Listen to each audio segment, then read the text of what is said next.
ஐயா பேர் பிச்சை. ராமேஸ்வரத்துல ஐயா இவ்வளவு பெரிய வண்டி ஓட்டுறாரு. நம்ம ஊரு ராமேஸ்வரம் இதுதான் நம்மளுக்கு டாப். இங்கதான் இந்த வண்டி எவ்வளவு உங்களுக்கு சம்பாதிச்சு கொடுத்துருக்கு? எவ்வளவு ஒரு நாளைக்கு 300, 400, 500 லட்சம். அவ்வளவுதான். வருமானம் இல்லாம வருமானம் எதுவும் கிடையாது. இது மட்டும்தான் நம்மளுக்கு தொழில். ஐயா வருமானம் இல்லாம என்னைக்குமே விட்டது இல்லையா தெய்வம்? இன்னைக்கு வருமானம் இல்லாம தெய்வம் விடுறது இல்லையா? ஏதாவது ஒண்ணு கொடுத்துருமா? வருமானம் கொடுக்கறதா வாங்கிட்டு போயிட்டே இருக்கும். 1000 ரூபாய் 2000 ரூபாய் கொடுப்பாங்க. 1000 ரூபாய் 2000 ரூபாய்க்கு சம்பாதிச்சு ஓடாது. அவ்வளவு அதிகபட்சமா 500 ரூபாய் தான். அதிகபட்சமா 500 ரூபாய். அவ்வளவுதான் நம்ம செலவு. இப்ப சீசனா இல்ல சீசன் சீசன் ஆடி அமாவாசை தான். ஆடி அமாவாசை கூட்டம் தனி ஞாயிறு சிங்கல் கூட்டம் இருக்கு. மற்ற நாள்லாம் கொஞ்சம் பழவிட்டாட்டம். எல்லாம் இந்திக்காரங்களாவே இருக்கிறாங்களா? பூரா இந்திக்காரவர்கள் தான். அவருக்கு தான் சொந்த கோயில் ராமர் கோயில்.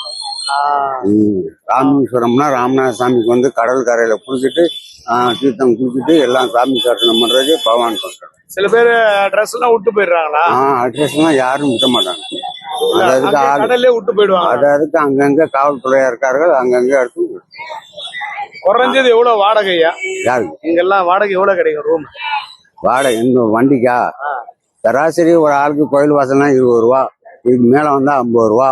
அதுக்கு மேல போனா 30 ரூபா. அவ்வளவு. உங்களுக்கு 3 வேளை சாப்பாடு கிடைச்சிருமா? 3 வேளை சாப்பாடுனா வீட்டுல தான் சாப்பிடணும். இங்க கிடையாது. இங்க கிடையாது. எப்படியாச்சும் அன்னதானம் கொடுத்தாக்கா அவங்க சாப்பாடு சாப்பிடும். மழை வருமா சில நேரத்துல? மழை 3 நாளாச்சு வந்து. பாரிஸ் வந்து 3 நாளாச்சு.